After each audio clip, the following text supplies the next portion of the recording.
welcome to Tennishead Gear Updates. Now today we're talking about strings.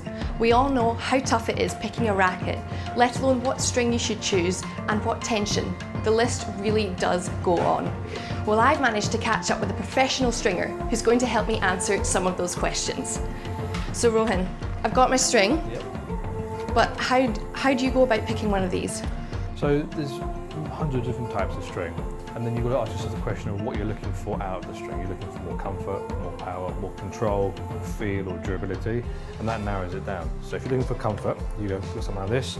If you're looking for something which is more durable, you've got something like this. It's a slightly harder string, so it's not going to break as quick. You've then got something like this, which has got kind of a rough texture to it, and that rough bites the ball more to generate more spin. Lastly, you've got something like this, which is a lot thinner, and that thinner one gives you more feel. So once you figure out exactly what you need, that's how you narrow down the number of strings, and every brand will have something equivalent to work for you. So say you're not necessarily a beginner player, you're quite an experienced club player, but you actually want to get more spin in your game.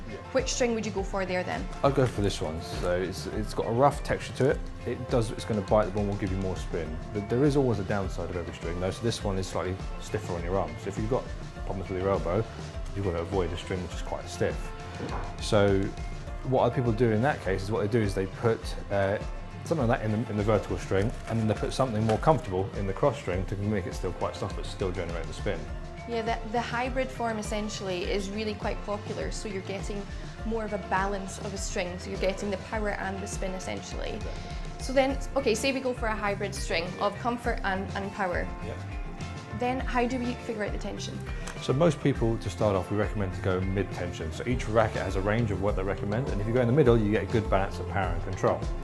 And then once you've played with that, you'll then know if you want more power or more control. And then if you want more control, you go a bit tighter, or more power, you go a bit looser. And then you can start doing the crosses and mains at different tensions, depending on if you want more control, more spin.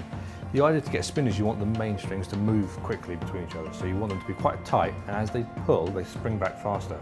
So that will generate more spin. So if you're looking for, say, a good balance, you generally go roughly in the middle of the range. If you're going for a hybrid string, you're mixing two strings. Yeah. How costly is buying the string?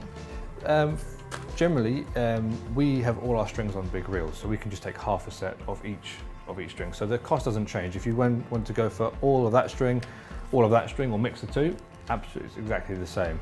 The only time the cost goes up is when you use natural gut, which will give you the absolute ultimate feel. However, it's not very good if it's a bit damp, or a bit too cold, or a bit too hot.